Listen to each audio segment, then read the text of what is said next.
Hello, you get me in the, you good? All right, hey, welcome everybody. This is Drones and Film.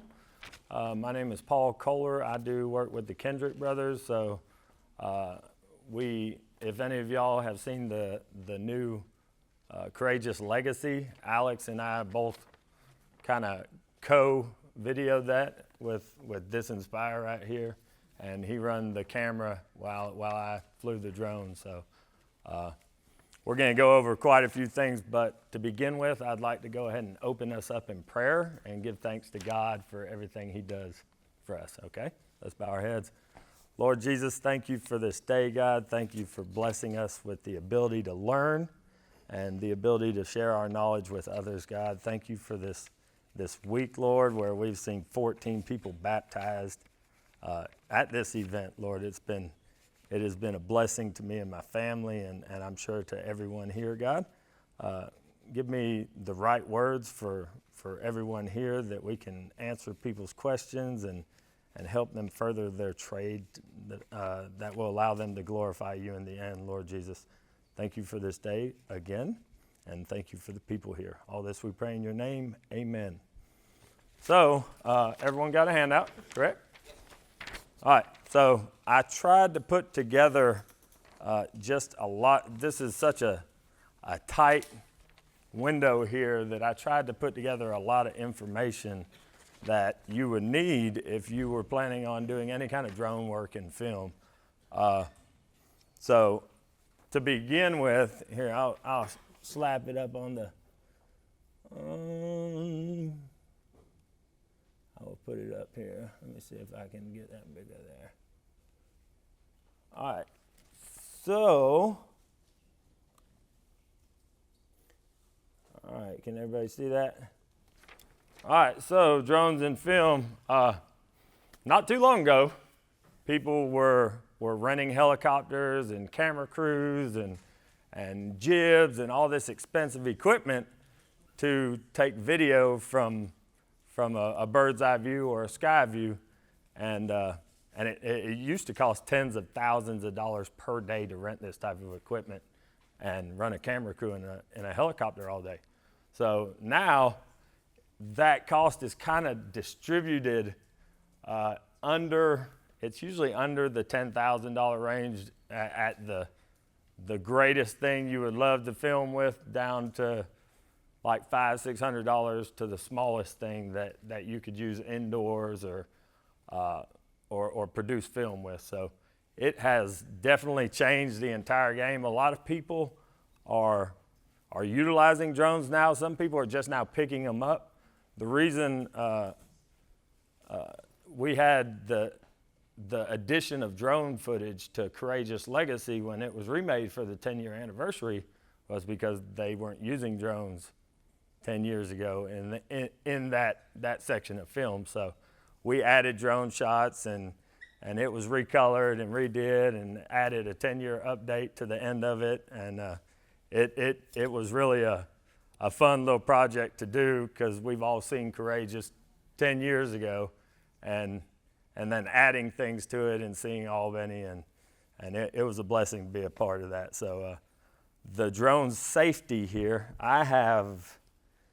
this is a PDF that is directly from the FAA. There are a lot of things you need to know. When you're flying drones commercially, you have to have an FAA license. If you monetize anything, if you make 10 cents off of any footage you do, if you trade a bicycle to somebody, because if they give you a bicycle for flying a drone for some footage, you've been paid for it. So it is against the law to fly drones commercially without an FAA license. It's not hard to get.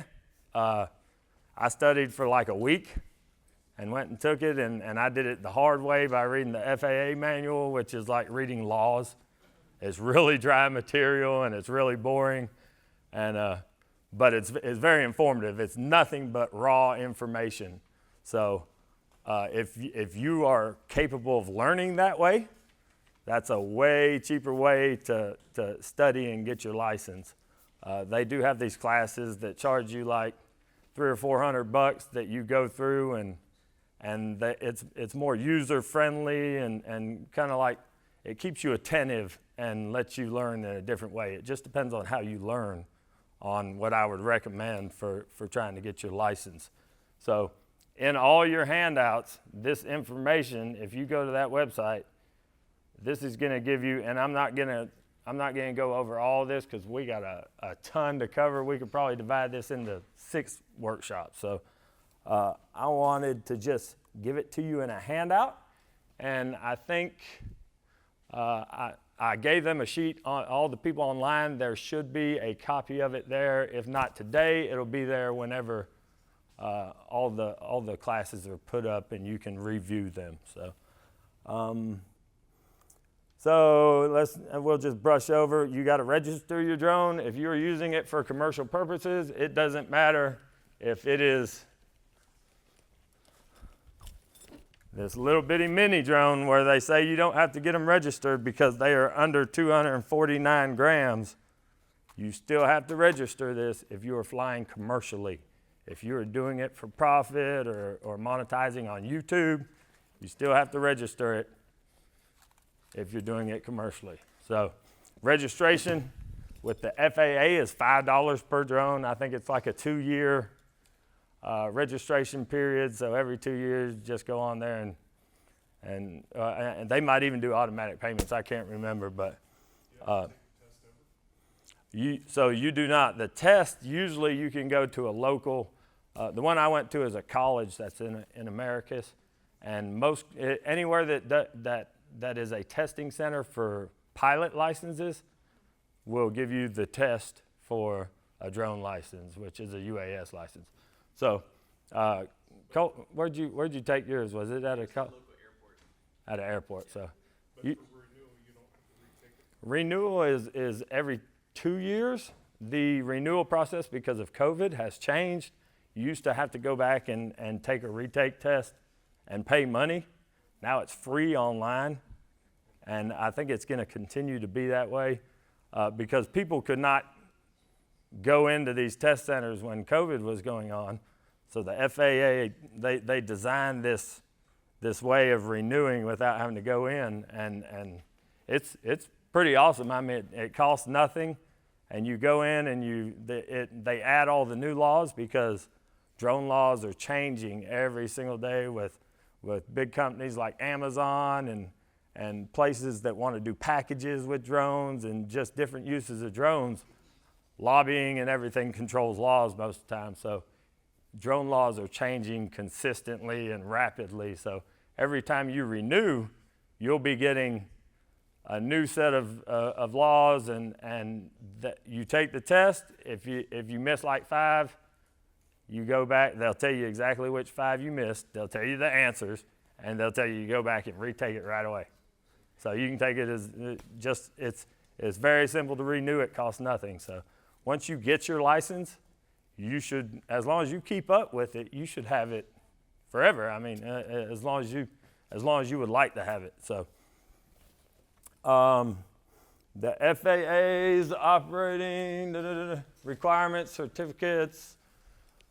Fly your drone below 400 feet. Usually when people get a drone, first thing they want to do is let's see how high it'll go and let's see how fast it'll go. Both them things you don't want to do. So 400 feet is our airspace. From 400 feet down to ground level, with the exception if you come up to a building, this is 400 feet from the surface. So if you're going to a 400-foot building, you can actually go 400 feet over the top of that building. So that's not get 800 feet here, it's building up and over and back down. So, and the reason the airspace works like that is because it works the same way with airplanes. So when your airspace goes up because of something tall, usually theirs elevates as well. So let's see. Do not fly in controlled airspace. So that is without authorization. Airports have usually their runways whenever you pull up these, and we might be able to pull one up in a little bit on my phone, but airports, if their runways go north and south and east and west, when you pull it up, it'll show red restricted areas up to a certain elevation, because when an airplane's taking off, it's in that airspace until it reaches a certain elevation, and then the airspace will change once that elevation changes to a certain height. So the further you get away from it, the less restricted that airspace is. So never fly near, keep your drone within line of sight. That's very important. You're not supposed to be, without an FAA waiver, you're not supposed to just take your drone and send it off and fly it 5 miles away where you can't see it. So it has to be within line of sight. Do not fly near other aircraft. That should be an apparent thing, because you don't want your drone being sucked into another aircraft's engine or anything and killing anyone or injuring anybody. So these aren't toys. Whenever they get GPSs and they have the ability to fly over into another airspace, they are tools. They are not toys. A lot of people like treating them like toys, and people get hurt when you do that. So we always want to respect our equipment and respect other people's space, because airspace is stratified and layered, and we need to stay in our airspace. So respect others' privacy, that should be a given also. You can fly over anyone's house and you can record neighborhoods. You don't want to be down in their yard looking through their windows, because that is against the law. It's not against the law to fly over neighborhoods and record, but if you are down in someone's private space, that is against the law. So we want to make sure we're respecting everybody and what we do. That way they will respect us as well, because a lot of people, when you're out there flying, if you don't know the laws. I had a lady just the other day, we were filming down here in Albany, and she come running out. She seen us flying a drone out there in the neighborhood, and she was like, "What are y'all doing? I don't want my house in this picture." I mean, and people will be like, you will be surprised how many people walk up to you and say, "I don't want you filming anything of mine." No matter what the law says, if you don't have to, respect their wishes, even though you are allowed, just respect their wishes. But if you have to, just know that just stay up on the law and know what it is, because even the police will come up to you and they'll tell you something that's not necessarily true. It's just something they believe.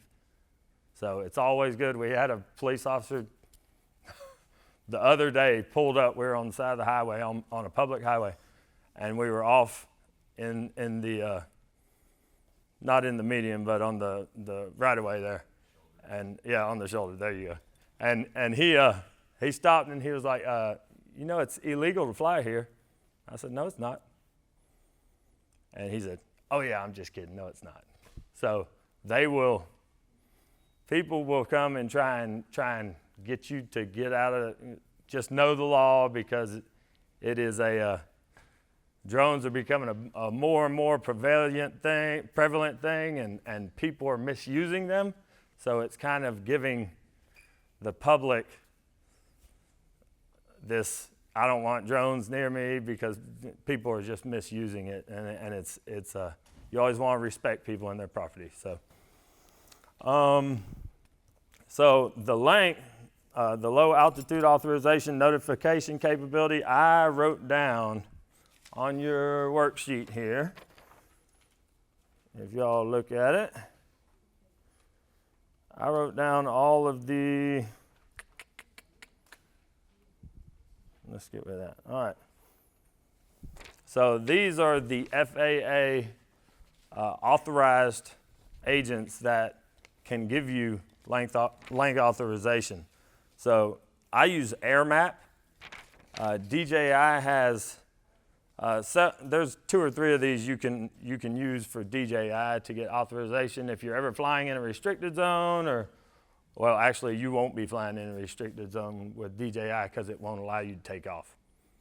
If you are in a place that you're not supposed to be, if it's in a red zone or in an elevation zone and you need authorization, DJI will not even allow your aircraft to take off. So if you are flying outside of one and you run it, it'll stop in midair. and it will not go any further without an authorization code. So that includes military bases and just about anywhere around an airport, jails, courthouses, anything like that. All of these DJI drones will literally, it's called geofencing. So if you are anywhere in the world where there is an authorization required to fly there, DJI will not allow you to fly there without an authorization. So going on that, this is an Autel drone. It will allow you to fly anywhere without authorization. So there is a difference. It will tell you that you are entering an authorization zone or a restricted area. Do you accept the legal response? It literally asks you, will you accept the legal responsibility for what you're doing? And you have to click yes for it to allow you to go any further.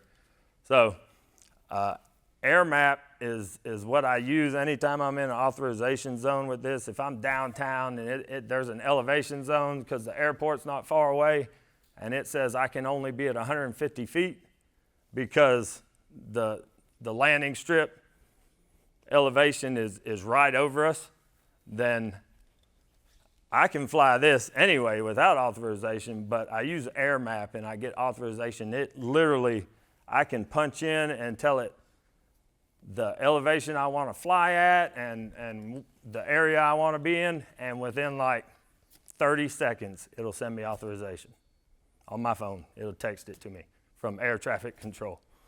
So that is, that's a good drone to use because sometimes authorizations get weird and they don't work correctly, and you're sitting there trying to film something and it ain't gonna happen. Or your internet ain't coming through on your phone and you're sitting there trying to get authorization and it ain't gonna happen.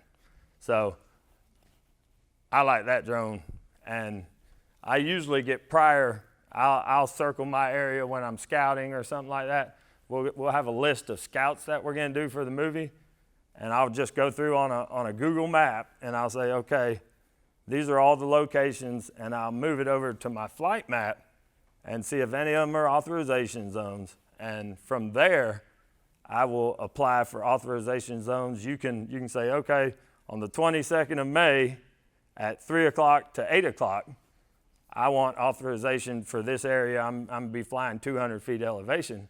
And you can pre-authorize all your flights right there at one time if you have a scouting list. So makes it really easy and convenient like that. I have been, we were in Hawaii in the end of January, and I had that Mavic Pro, and it's supposed to be, we're on the Big Island. The most beautiful beach, they said, on the whole island was right there near the airport. So you could only go 150 foot in the air. Well, I tried filing for authorization and it wouldn't let me. So I don't go to Hawaii every week or every month or every year. So I wasn't able to get that footage because DJI drone wouldn't allow me to take off. If I had that drone, I could have applied for authorization at the hotel and went right out there, and it would have taken off and done what it needed to do. So let me give you all real quick. I'll give you a little reel. I got my Hawaii vacation of things I was able to CWVFF, let's see.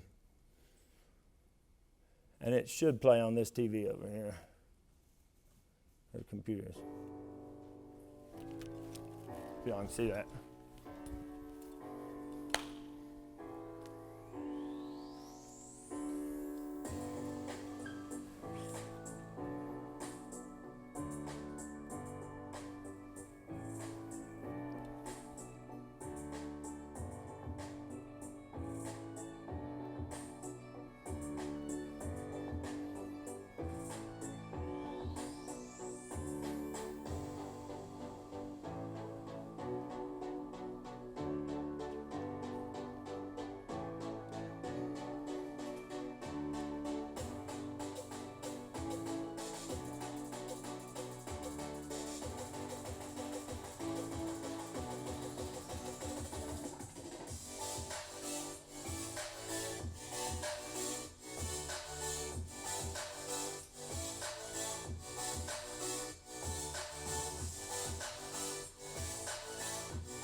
So that would be way different than just having a little camera going around filming something. So there is a big difference between having the ability to do aerial footage and just being on the ground. I mean, it changes the entire look of everything you do. And every time we go out of town, I always have a drone. I always have a drone on me. It's kind of like you can literally run into me at the grocery store. I got a drone on me. So all different sizes, all different kinds. They allow you to do different things. They allow you to go different places. And it's always something that looks amazing in the end. So that's why all of the movie companies are using drone footage now, because it doesn't cost a lot. Once you pay for it, you're primarily just paying for insurance and pretty much there's no ongoing cost unless you got to rebuy batteries or just simple maintenance things. We'll answer some questions here in a little bit. So hold that thought. All right, so 3 types of multi-rotor camera drones. Some people call these little guys consumer drones. They actually are so advanced now and have such good cameras. These are kind of, the consumer drone is kind of moving up into a prosumer drone, what they call something that usually any consumer or a pro can use, because they have such good footage. So these are kind of changing a little bit, and they will continue to change as technology increases. This is a Mavic 2 Pro, DJI makes it. This is a prosumer drone, and it has pretty awesome. Actually, this is the drone I took with me that would not allow me to shoot footage at that beach. But all the rest, I mean, the pictures look great on it. It does a good job when it allows you to take off. And they all make beautiful footage. Right now, you can get, man, like even the smallest drones just make something that looks so amazing. And it's so little effort goes into it that what you're getting out of it is even that much more amazing. This little guy is an FPV drone, or what DJI calls an FPV drone. Technically, an FPV drone, a real FPV drone, actually is built by people. They're these little CineWVFF, got 4 props, and they're real small, and they got GoPros on them and different stuff.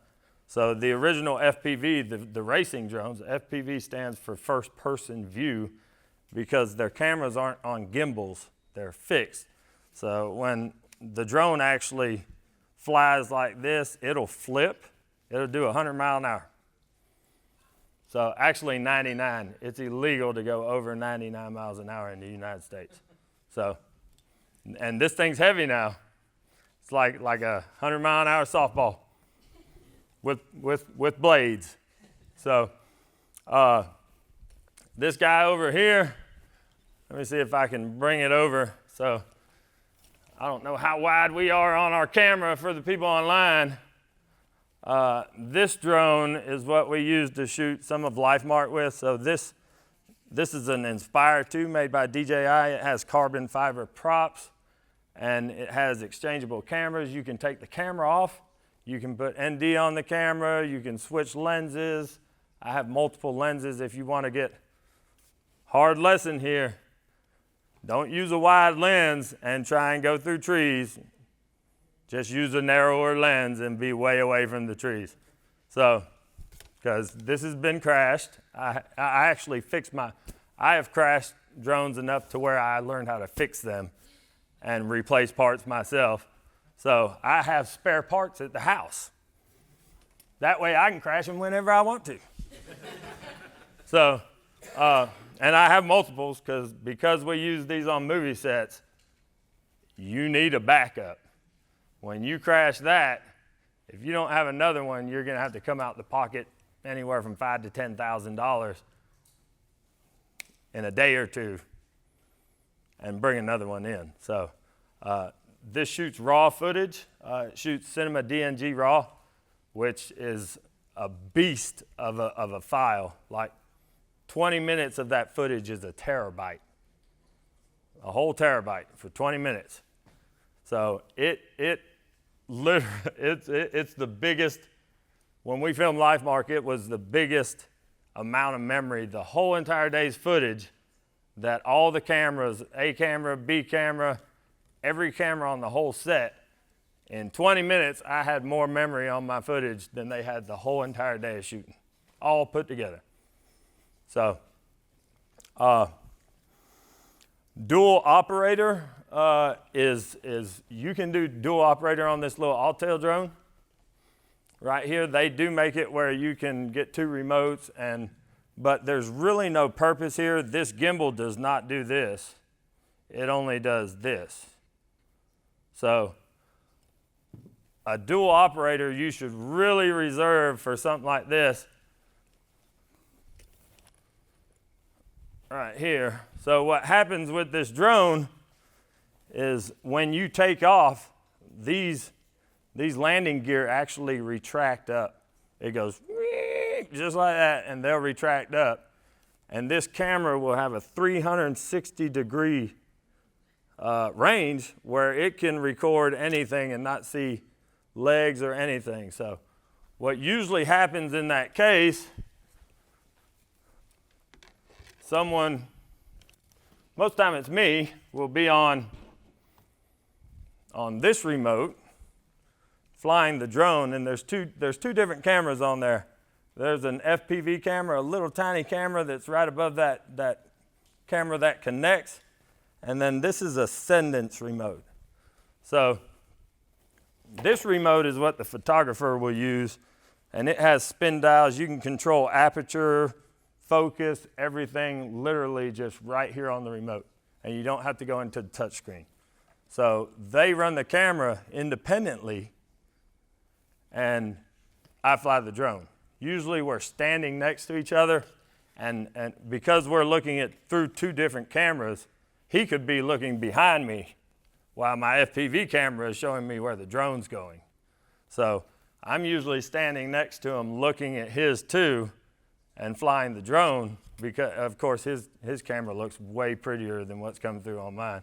Mine looks like an old 480p, just garbage. It's hard to even fly through it. I actually, when I'm flying that drone by myself, I fly through the camera, not the flight camera, because it's such better picture. It's high def. So usually when you're toting that stuff around, you're on set, this is what you wear. It goes over your shoulders, connects, and clicks into your remote that way, because if you're sitting there all day holding that remote that has a screen on it, that has batteries, it gets heavy, you're going to want something to hold it up other than yourself. You can get fatigued easy, especially when you got $10,000 flying around in the air that you're worried about. You can do this. I've done this before. Like, so it's good to have something that's going to hold that remote up and take care of your little friend there. So I'm gonna put this drone up in the air real quick just so y'all can see what this little thing does. It actually, I have what's called a live deck right here that Autel makes, and it costs about $400. And when we filmed a couple scenes inside on LifeMark in a gym, we used that because the director could just plug right into it with an HDMI cord on the monitor and watch whatever this drone is doing. It has a 4-mile range on it. So it's literally, you press a button, it connects to the aircraft, and 4 miles, you can literally watch anything on a screen that drone sees, live. So let's see. We are going to put this drone up inside like we know we should. Like we know we should. Let's see here. All righty.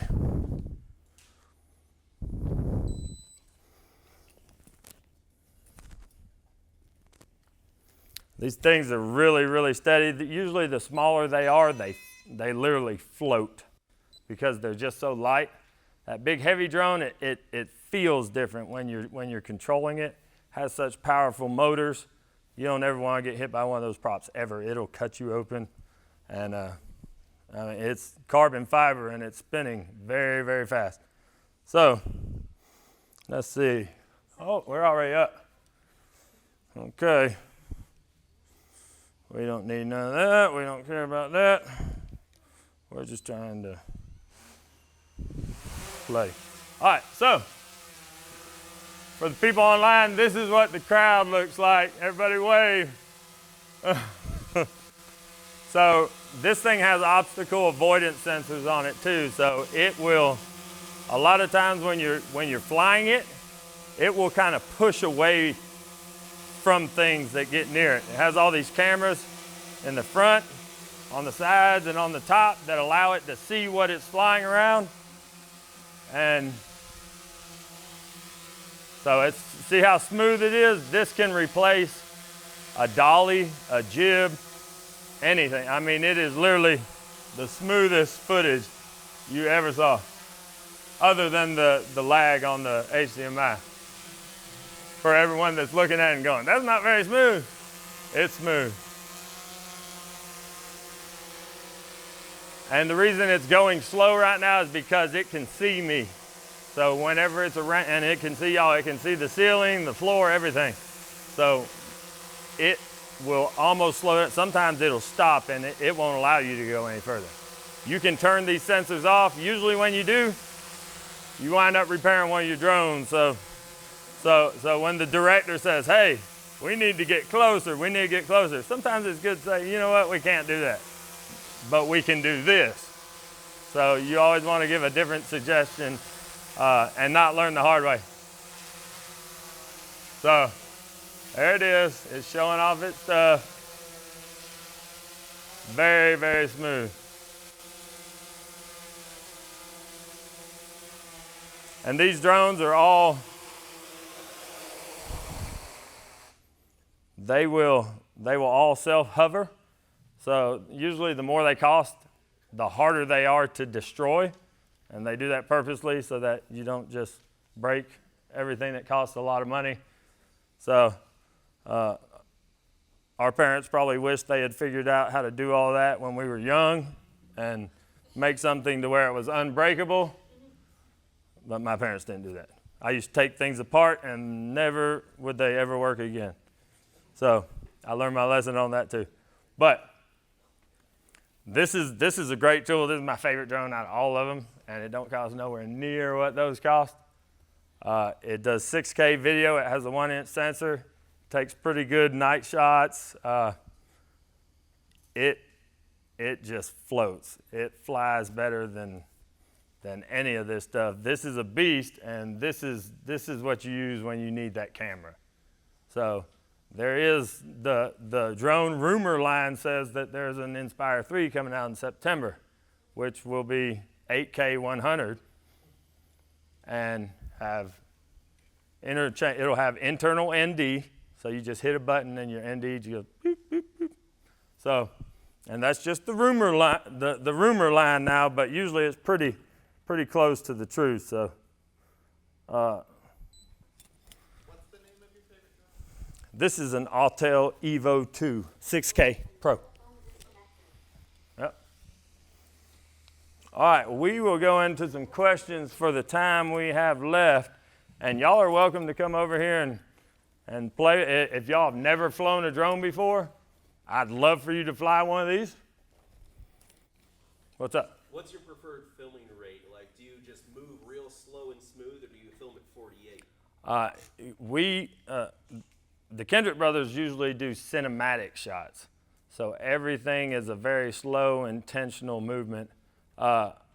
We film at 23.97 most of the time, and then just double the shutter, so around 50 or 48 for the shutter. So if you have something like this, it has settings called D-Log or Cinelog, and that is just a washed out view that allows you to get 2 more bits of color. So instead of 10-bit color, which is what you get on H.264, you can film in H.265 and do a flat profile, but you have to fix it in post, of course, but it'll give you more shadows, a higher range, a higher dynamic range, and give you more color. So it's beginner-wise, you can just throw it in there and hit record, and it'll film something that is amazing that you'd be happy with all day. So give me one. You had a question earlier before you forget. So earlier, the video that you showed, you had a lot of almost close-up stills of the hula dancers. That was all drone footage. That was not drone footage, no. So that she was asking the video. Were all the dancers in the video drone footage? They were not. I did them on a Ronin RS2 with a camera, but that was just anywhere we go. I always got a camera, always got a drone. I can take that, and my family remembers Hawaii. So I just make them, and everywhere we go. I also have a family version that has us in it, but that's like a public version that is Hawaii. And then I also had a question on the licensing, because I was planning on getting a license for my drone for commercial stuff, but I also have a team that I work with, and we're all college students. So do they all, anyone who I let fly has to have a license? That's a good question. So she wants to know if out of her team of people, if everyone needs a license. You do not. One person can have a license. They can fly under your license. Okay. So okay. Very good to know. I can literally have, if I'm there and present, I'm the pilot in charge, so I can have however many people. If they can fly a drone, they can fly the drone, and I just need to be present. How do you spell the name of that drone? It's the name of this orange drone. It's Autel, A-U-T-E-L. It's a robotics company. They just recently started going into the drone space. So they are making minis and mid-sized drones now too. Like I said, I'm just waiting for them to do something like that because that's their big competition with DJI. Back here. Under the same licensing question, do you still need to have the safety? There's an entry-level safety. Does everybody have that versus the full-fledged commercial license? You mean the I forget what it's called. It's that is for hobbyists. It's not for commercial. Yeah, it actually has a name. It's a Trust. Very good. Yeah. So the recreational flyers do have to take a small course. It's called Trust, and it's through the FAA. We won't deal with that here because everyone here, if y'all are doing this for film, you better have a commercial license. So. Well, I guess along the questions that she had about flying under, is there anything that the other crew members should have, some sort of basic trust or anything like that, or is it just trust that they follow you under your leadership as the pilot? Yeah. So he's wondering if, as the pilot, should the other people that are flying under you have any kind of. If it's your drone, I would hope that they have some kind of experience because I own all these. I paid for all these. And if you've never flown a drone, depending on the scope of what we're fixing to do, I'll let anyone try something that has obstacle avoidance. And because you flew one of my drones when we were doing LifeMark? And she's never, ever touched one. She loves doing photography. This is Kevin Peoples' mama, y'all. He's the director of LifeMark. And she likes photography, and they are very, very easy to fly. When it gets complicated is when you're starting to be close proximity to objects, or it's just flying a drone is literally up, down, left, right. You start just setting all your camera settings, but go ahead. How much does the orange drone cost? The Autel Evo 2 Pro, he wants to know how much it costs. It is, man, it's been a while. So all of these drones come in packages. This is called a rugged package. It comes with a hard case. If you were traveling in an airline or something like that, and you're going to be traveling with your drone, and you're going to check it, which you can't bring lithium batteries in your check bags. They have to be on your person, because if they explode under the plane, no one's there to do anything about it. So all your lithium batteries when you fly have to be on your person, on your carry-on, and they have to either be in an explosive-proof bag that you can buy, or they like that, and they have to be under 100 amp hours. You cannot have a battery over that. Otherwise, you have to ship it UPS or FedEx to get there, and you meet it there. So it is this rugged package, I think, was around $2,200 or $2,300, and I bought a lot of this stuff separate. That live deck is $400. This thing comes kind of empty, minus batteries and stuff like that. You can buy, these are spotlights that actually harness onto the drone, so you can spotlight things at night. This right here is a light beacon that I put on all my, because you are allowed to fly at night now, and that just changed last year. Last year you couldn't fly at night, but powerful companies that want to deliver packages have changed the laws because packages can be delivered 24 hours a day if you're allowed to fly drones at night. So good and bad things, hooray for them. I like it. I like filming fireworks. You can fly through fireworks. So there's like magnesium explosions, and you're like in the middle of it. It looks awesome. So there's a lot of cool things that you can do. You're not going to be able to throw your GoPro up in there and get it in the middle of some, it'd be, So go ahead. I'm sorry, you might have had a question earlier. So if someone had a small film they want to do, what would be like an entry-level drone they could use? Okay, if someone had a small film they want to do and they need an entry-level drone, I would definitely, it would not be anything here. These are like indoor. This is what I use for indoors. So just because they have smaller sensors, they don't do well in low light because their sensors are smaller. I would be somewhere around here, not this FPV, because you don't want to, unless you really know how to fly that, you don't want that anywhere in your hand at all. But these are really, this Mavic 2 Pro and there's a Mavic 3 out called a Cine.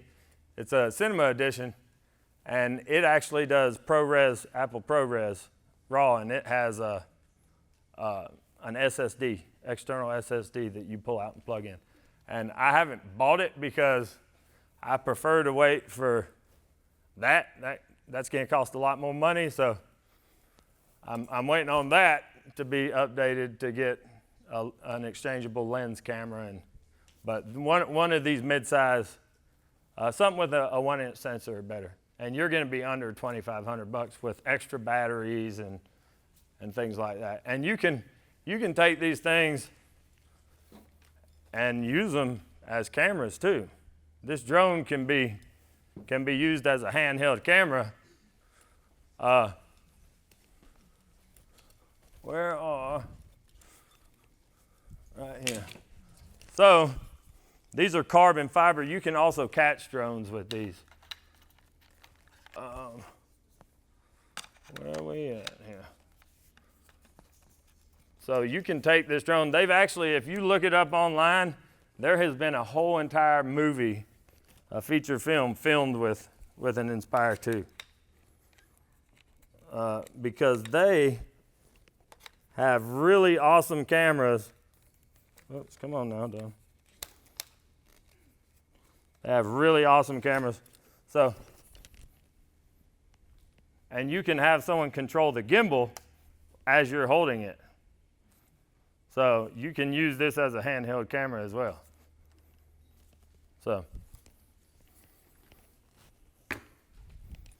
yes, sir? Just getting into the FPV, I've been looking at like different simulators to fly, because like you said, it's hard to just jump in and start flying. Is there anything you'd recommend? So DJI has its own simulator for that drone. They made it for that drone. It's a big, heavy download, and it only works with an Apple phone or an iPad because they don't offer it on Android. But it's a good way to start.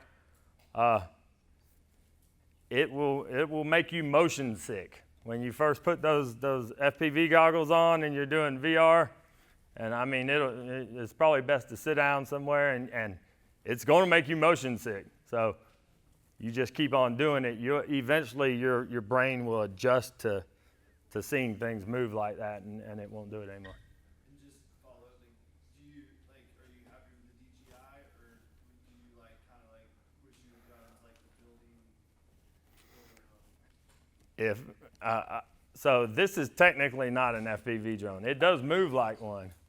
So and DJI is coming out with something called the Avata, and it's coming out next month. And it is a small indoor real FPV drone, and it should be under the $1,000 range. So and it'll probably have the same camera as that Mini 3 Pro, which is a 1.3. So it's a decent camera. Yep. Anyone else? What do you feel like the future is for drone shot? Are we going to oversaturate the market where they get boring, or is there enough creativity there that we can expand on drone shots and make them into, So they have already started. Michael Bay has already started using FPVs, and I said a year ago that FPV, if you have ever seen FPV footage, there is nothing that will move.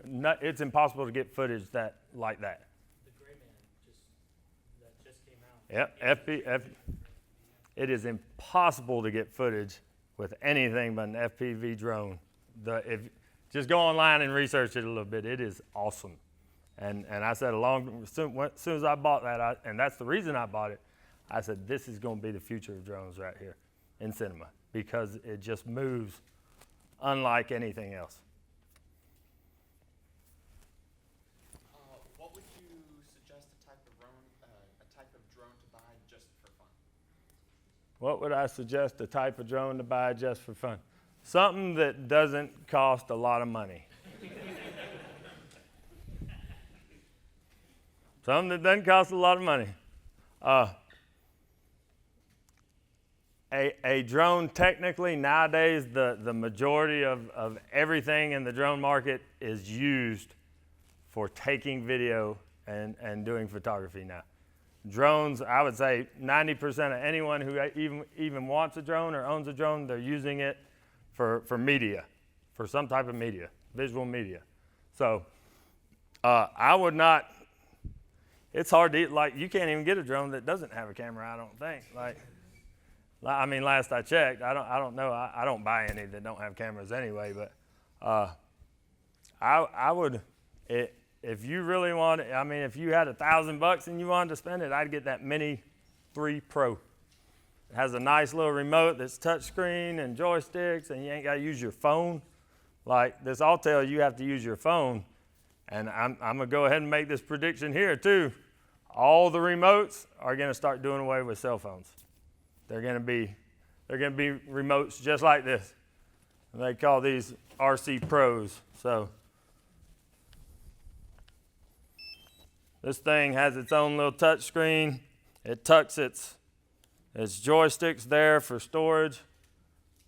But you can control all your camera settings on here. You can go in and do smart movements. If you want to orbit something, you can trace people and it'll orbit that person. It'll follow you by itself. You can throw the remote down and ride your bike down the road. It'll follow you and film you. So all of these drones have those smart functions. I don't use them a lot. They are good for the certain situation where you're like, you know what? I'm by myself. I'm finna go. Yeah, I don't do this. I'm too old. I can't break bones anymore.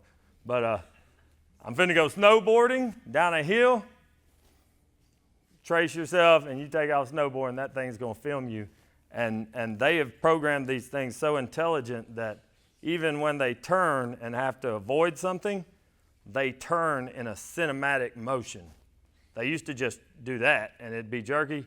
Now they'll slow down and they'll do this. So like I said, the difference between these are the same exact model right here. These two drones, this is last year, this is this year. Last year's batteries, this year's batteries. Those batteries last 45 minutes. One battery will fly this drone for 45 minutes. This drone does not have obstacle avoidance.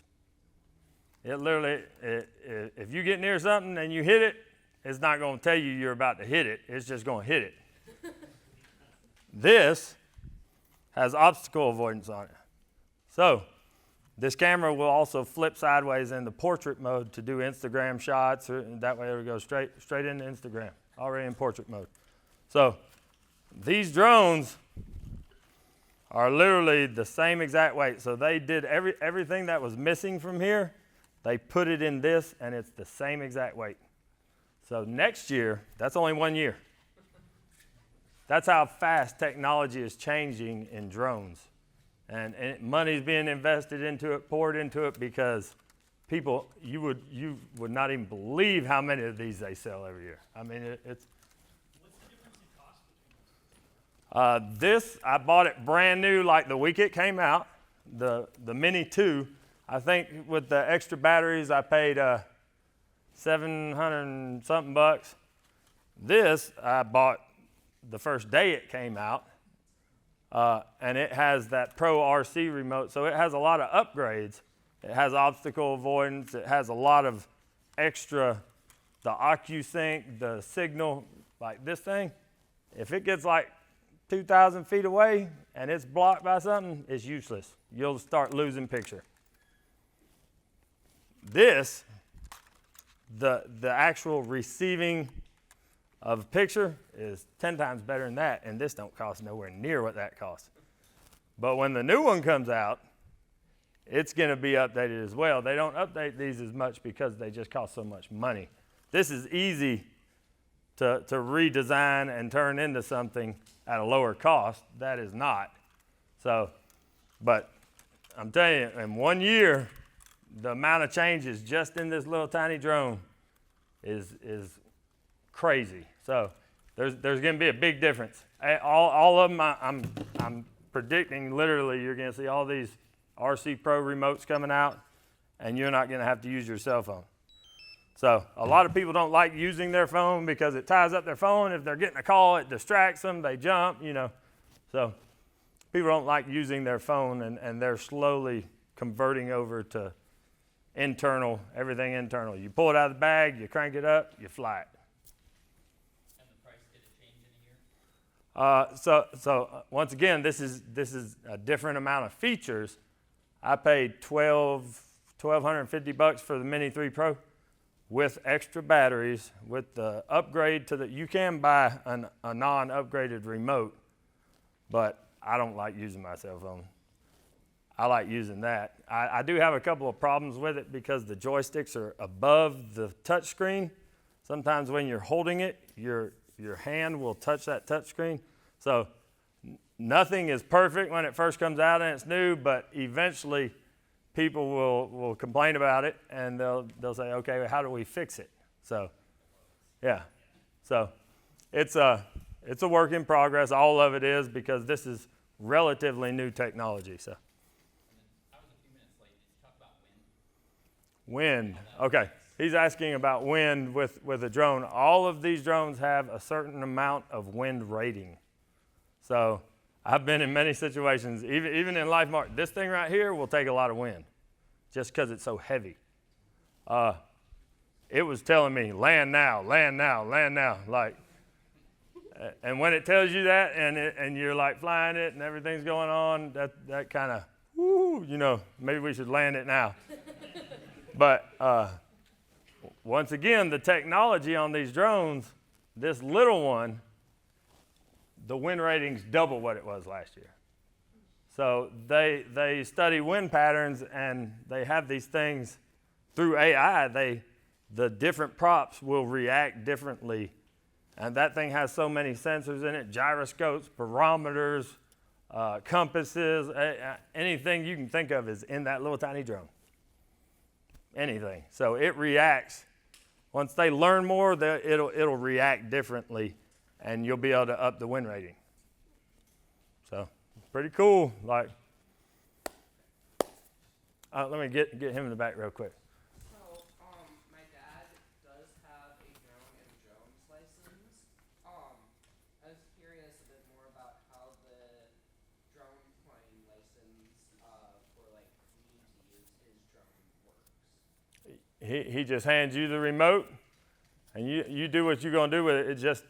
Just know that they call it a PIC. That is the pilot in charge.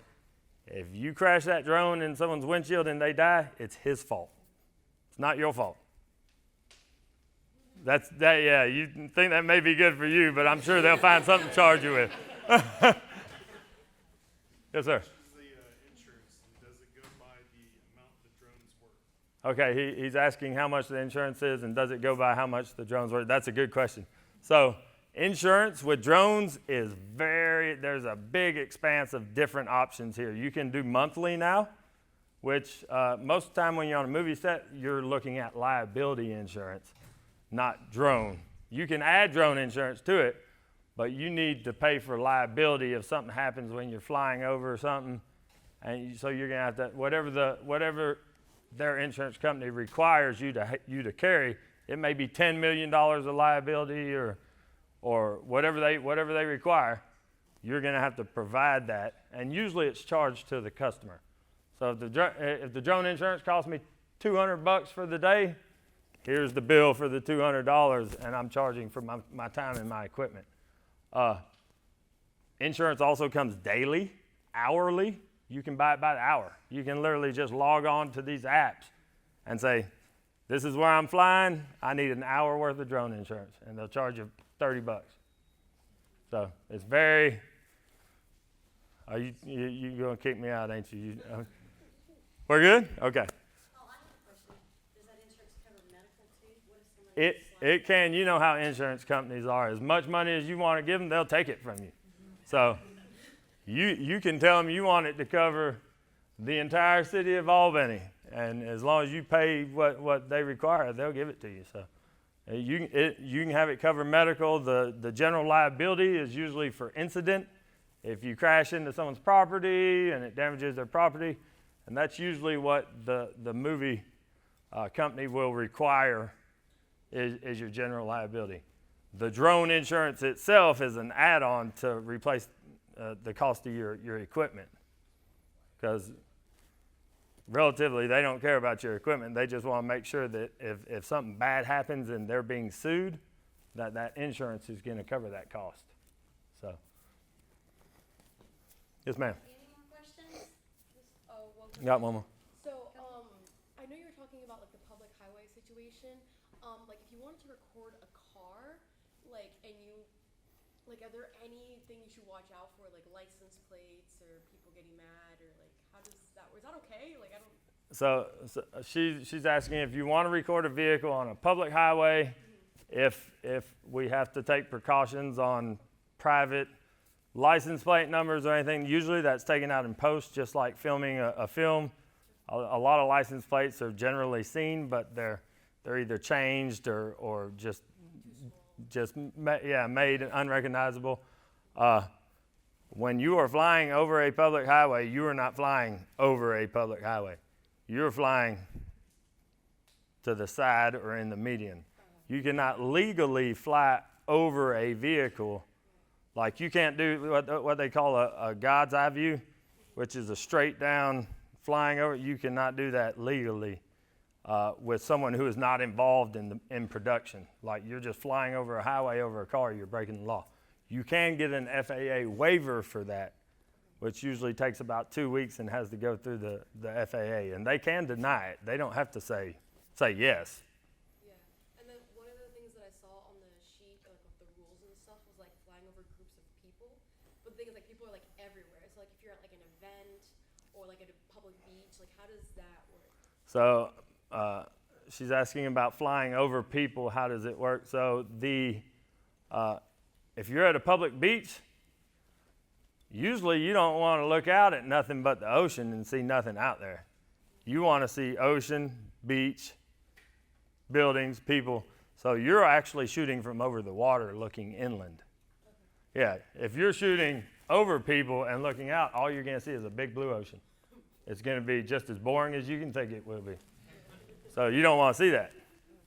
So it's not only that, but these small drones, if you put prop guards on them, you can fly them over people that aren't in production. So it has to be under that 249 total weight, under 249 grams. So that's after prop guards, whatever, it has to be under that weight. And you can fly it over a crowd full of people all day without them knowing it, and it's legal. So, and that just changed because big companies want to deliver packages, and they make the laws. So, good for some, bad for others. It's a good thing because before you had to do that. This is all still changing rapidly, and all the laws, because they don't have a good foundation of what works and what's dangerous. You know, usually you have a lot to base things on. How many accidents have occurred from doing this or that? And these things are so smart that rarely do you have big incidences. Usually you hear someone crash the drone, it usually doesn't involve a person or a vehicle. It usually involves a tree or a building. And they all win over the drone. So, we good? And y'all are welcome to stay and play with things, and I'll let you fly it if you want to. We can arrange that sometime this week, and even the big one, because it does what you tell it to.